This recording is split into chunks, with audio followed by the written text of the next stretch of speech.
Hello friends, আসসালামু আলাইকুম। কেমন আছেন সবাই? আশা করি অনেক ভালো আছেন। রোমান এডিট চ্যানেল আপনাকে স্বাগতম। অ্যাডোব ফটোশপ 2026 গ্রাফিক্স কোর্সের আজ 14তম ক্লাস। পূর্বের ক্লাসগুলো যারা মিস করেছেন, পূর্বের ভিডিওগুলো দেখে নেবেন, কারণ প্রত্যেকটি ভিডিওই অত্যন্ত গুরুত্বপূর্ণ।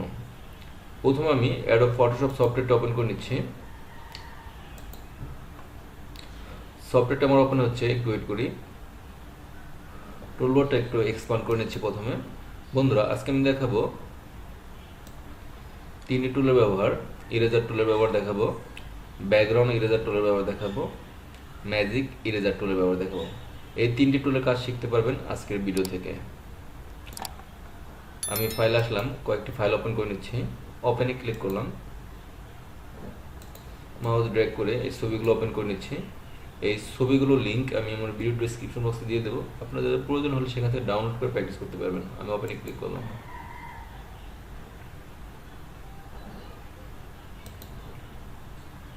টুলবার থেকে আমি প্রথমে ইরেজার টুল সিলেক্ট করলাম। ইরেজার টুল দিয়ে আপনারা ইরেজ করতে পারবেন। চাইলে ইরেজার টুলের সাইজ আপনারা বড় করতে পারেন, এখান থেকে বড় হবে। এখানে আছে হার্ডনেস বাড়ানো থাকলে ক্লিয়ারলি ইরেজ হবে, যদি একটু কমানো থাকে একটু কম করে ইরেজ হবে। আমি দেখাচ্ছি প্রথমে।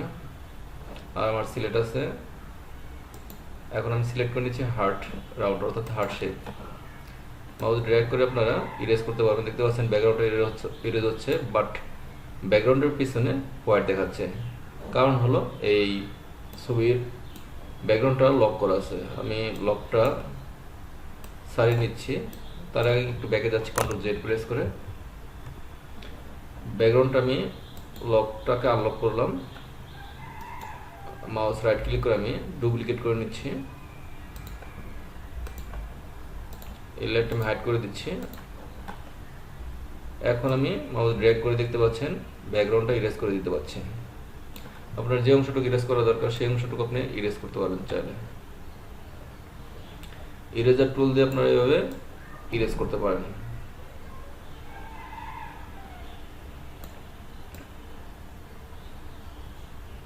একটু ব্যাকে যে কন্ট্রোল জেড প্রেস করে, এটা আমার হার্ড শেপ সিলেক্ট ছিল, এরকম হার্ডভাবে কাটিং হয়েছে। এখন আমি সফট সিলেক্ট করলাম। এখন যদি আমি ইরেজ করি, দেখতে পাচ্ছেন বন্ধুরা সফটভাবে ইরেজ হচ্ছে ব্যাকগ্রাউন্ডটা।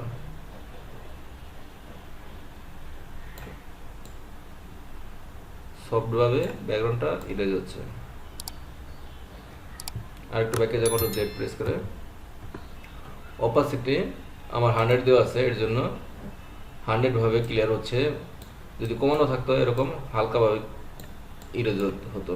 দেখতে পাচ্ছেন হালকাভাবে ইরেজ হচ্ছে, হালকাভাবে। একটু ব্যাকে যে কন্ট্রোল জেড প্রেস করে অপাসিটি যত বাড়ানো থাকবে তত সুন্দর মতো ক্লিয়ারভাবে ইরেজ হবে। আমি হার্ট শেপ সিলেক্ট করলাম।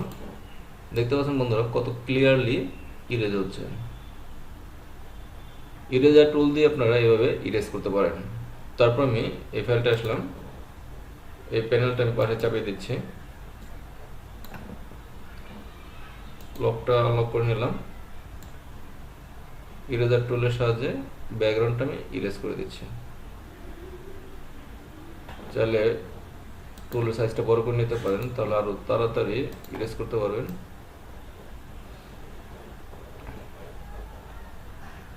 টুলটা একটু ছোট করে নিই।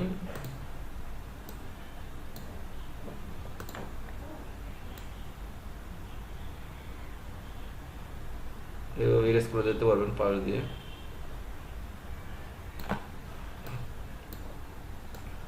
কোথাও যদি বেশি ইরেজ হয়ে যায় তাহলে আপনারা হিস্টোরি টুলের সাহায্যে ব্যাক আনতে পারেন। দেখতে পাচ্ছেন ব্যাক আসতেছে।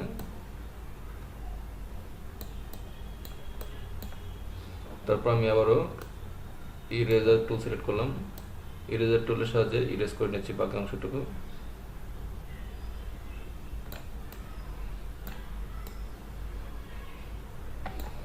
এভাবে আপনারা ইরেজার টুলের সাহায্যে ইরেজ করতে পারেন। বন্ধুরা, এখন আমি দেখাবো ব্যাকগ্রাউন্ড ইরেজার টুলের ব্যবহার। আমি এই পিকচার আসলাম।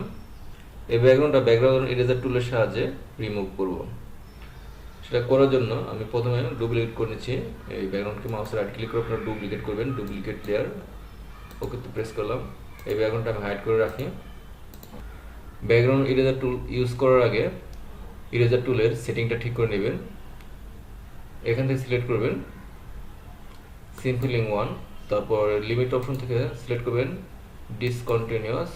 এখানে আছে টলারেন্সের কাজটা দেখাচ্ছি আমি এই ব্যাকগ্রাউন্ডে অল কি প্রেস করে ক্লিক করলাম, এই কালারটা আমি কপি করলাম, এই কালারটা আমি রিমুভ করবো, তার জন্য এই কালারটা কপি করলাম, অলকে ছেড়ে দিচ্ছি। এখন আমি মাউস ড্র্যাগ করে আমি রিমুভ করে দিতেছি, দেখতে পাচ্ছেন ব্যাকগ্রাউন্ডটা রিমুভ হয়ে যাচ্ছে। চাইলে টুলের সাইজটা বড় করে নিতে পারেন, মাউস রাইট ক্লিক করে আপনারা টুলের সাইজটা বড় করে নেবেন, তাহলে কাজটা আরো দ্রুত করতে পারবেন। মাউস ড্র্যাগ করে আমি ব্যাকগ্রাউন্ডটা রিমুভ করে দিচ্ছি, দেখতে পাচ্ছেন বন্ধুরা আমার ব্যাকগ্রাউন্ডটা রিমুভ হয়ে গেছে। এখন এই কালারটা রিমুভ করতে হবে, অল কি প্রেস করে যে কালারটা কপি করবেন সেই কালারের উপর ক্লিক করবেন। আমি এই কালারের উপর ক্লিক করলাম, অল কি প্রেস করে অল কি ছেড়ে দিলাম, মাউস ড্র্যাগ করে এবং মুছে দিচ্ছি, দেখতে পাচ্ছেন মুছে যাচ্ছে। বাকি অংশটুকু টুলবার থেকে লেসার টুল সিলেক্ট করলাম, এই অংশটুকু মাউস ড্র্যাগ করে সিলেক্ট করে নিচ্ছি, ডিলিট কি প্রেস করে ডিলিট করে দিলাম।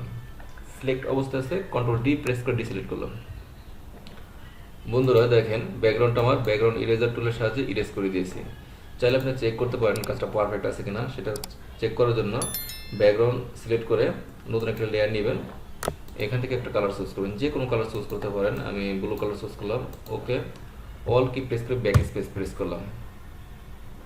একটু জিনিস খেয়াল করে দেখেন, এখানে আমার সুন্দর মতো ইরেজ হয়েছে, এখানে ইরেজ হয় নাই, এখানে ইরেজ হয় নাই। এখন এই অংশগুলো কীভাবে ইরেজ করবেন, তার জন্য ব্যাকগ্রাউন্ড কপি সিলেক্ট করতে হবে আপনাকে আবার, তারপর টুলবার থেকে ব্যাকগ্রাউন্ড ইরেজার টুল সিলেক্ট করবেন, অল কি প্রেস করে আমি এই অংশটুকু চুজ করি, মাউস ড্র্যাগ করে বাকি অংশটুকু ইরেজ করে দিচ্ছি, দেখতে পাচ্ছেন ইরেজ হয়ে যাচ্ছে।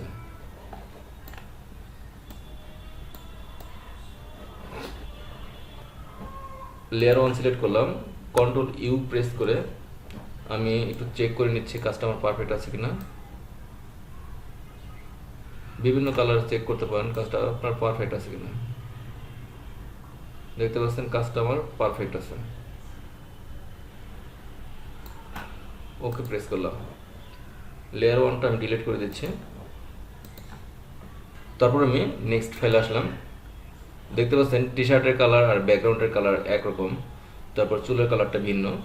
এরকম একটা ব্যাকগ্রাউন্ড থেকে হেয়ার মাস্কিং কীভাবে করবেন সেটা করার জন্য ব্যাকগ্রাউন্ডকে প্রথমে ডুপ্লিকেট করবেন, ডুপ্লিকেট লেয়ার, আমি এই ব্যাকগ্রাউন্ডটা হাইড করে দিচ্ছি, তারপর ব্যাকগ্রাউন্ড কপি সিলেক্ট করলাম, টুলবার থেকে আমি লেসার টুল সিলেক্ট করে নিচ্ছি, শর্টকাটে ব্যাকগ্রাউন্ডটা কিছু অংশ আমি রিমুভ করে নিচ্ছি যাতে কাজটা আমি দ্রুত করতে পারি। এখন আমার ইনসাইড সিলেক্ট আছে, আমি বাইরের অংশ ডিলিট করব, আমাকে ইনভার্স করতে হবে। আমি সিলেক্টে আসলাম, ইনভার্সে ক্লিক করলাম, দেখতে পাচ্ছেন আমি বাইরের অংশ সিলেক্ট হচ্ছে, কিবোর্ড থেকে ডিলিট কি প্রেস করে ডিলিট করে দিলাম। সিলেক্ট অবস্থা আছে কন্ট্রোল ডি প্রেস করে ডিসিলেক্ট করলাম। টুলবার থেকে আমি ব্যাকগ্রাউন্ড ইরেজার টুল সিলেক্ট করলাম, টুলটা দেখতে পাচ্ছেন অনেক বড়, আপনার মাউস রাইট ক্লিক করে টুলটাকে একটু ছোট করে নেবেন, অল কি প্রেস করে আমি এখানে ক্লিক করলাম, এই কালারটা পিক আপ করলাম, মাউস ড্র্যাগ করে রিমুভ করে নিচ্ছি। আমার সেটিংটা দেখতে পারেন, খেয়াল করে দেখেন আছে, এখানে আমার সিলেক্ট করা আছে সিম্পলিং 1, এখানে আছে লিমিট অপশন ডিসকন্টিনিউয়াস, টলারেন্স আছে 25। আমি এখানে আবার অল্ট কি প্রেস করে ক্লিক করলাম, তারপর অল্ট ছেড়ে দিয়ে মাউস ড্র্যাগ করে এই অংশগুলো মুছে দিচ্ছি, একটু জুম করে নিচ্ছি। বন্ধুরা একটা জিনিস খেয়াল করেন, এখানে গেঞ্জি আর টি শার্টের কালার প্রায় সেম, যদি এরকম হয় তাহলে আপনারা টুলবার থেকে পেন টুল সিলেকশন করবেন, পেন টুল দিয়ে অনলি এই অংশটুকুকে ক্লিপিং পাত করে নেবেন, তাহলে আপনার কাজটা পারফেক্ট হবে। এই অংশটুকু ক্লিপিং পাত করলাম, তারপর এই পাশে আসি, জুম করে নিচ্ছি, একটু ব্যাকে যে কন্ট্রোল জেড প্রেস করে, কোথাও ভুল হলে কন্ট্রোল জেড প্রেস করে ব্যাকে আসবেন, তাহলে কাজটা আপনার পারফেক্ট হবে। স্পেস বার চেপে ফাইলটাকে যে কোনো দিকে মুভ করতে পারবেন। এন্টার প্রেস করলাম। টুলবার থেকে ব্যাকগ্রাউন্ড ইরেজার টুল সিলেক্ট করে অলকে প্রেস করে আমি এই অংশে ক্লিক করলাম। তারপর অলকে ছেড়ে দিয়ে এই অংশটুকু আমি ইরেজ করে দিচ্ছি। দেখতে পাচ্ছেন বন্ধুরা ইরেজ হয়ে গেছে। একটু জুম আউট করি। আমি ফাইলটা একটু চাপিয়ে নিলাম। এই পাশটা ইরেজ করবো। অলকে প্রেস করে এই কালারটা কপি করে অলকে ছেড়ে দিয়ে আমি এই অংশটুকু ইরেজ করে দিচ্ছি। সিলেক্ট অবস্থা আছে কন্ট্রোল ডি প্রেস করে ডিসিলেক্ট করলাম। আমি একটু চেক করবো কাজটা পারফেক্ট আছে কিনা। নতুন একটা লেয়ার নিলাম, কালার নিচ্ছি। এখান থেকে আপনি যে কোনো কালার চুজ করতে পারেন। আমি ব্লু কালার চুজ করলাম। ওকে, অলকে প্রেস করে ব্যাক স্পেস প্রেস করলাম।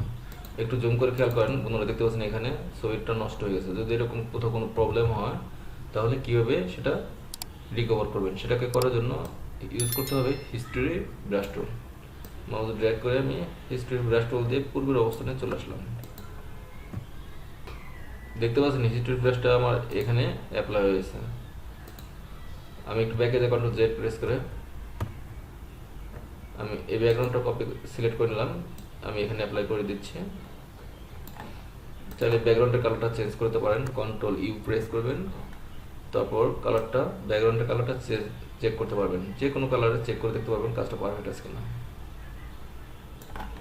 ওকেতে প্রেস করলাম। বন্ধুরা এখন আমি দেখাবো ম্যাজিক ইরেজার টুলের কাজ। ম্যাজিক ইরেজার টুল দিয়ে আপনারা শর্টকাটে ব্যাকগ্রাউন্ড রিমুভ করতে পারবেন। এই ব্যাকগ্রাউন্ডটা আমি রিমুভ করবো অনলি ওয়ান ক্লিকে। আমি ব্যাকগ্রাউন্ডে একটা ক্লিক করলাম। দেখতে পাচ্ছেন ব্যাকগ্রাউন্ডটা আমার এক ক্লিকে রিমুভ হয়ে গেছে।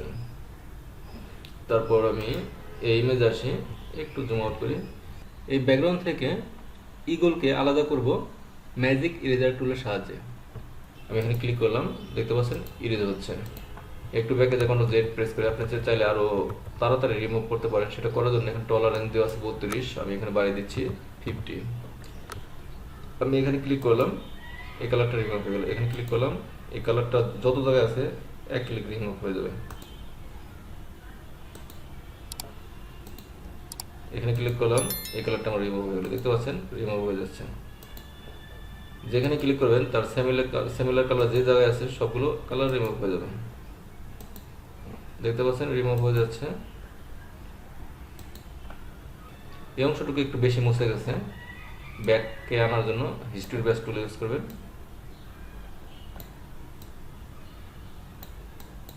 দেখতে পাচ্ছেন রিমুভ হয়ে গেল।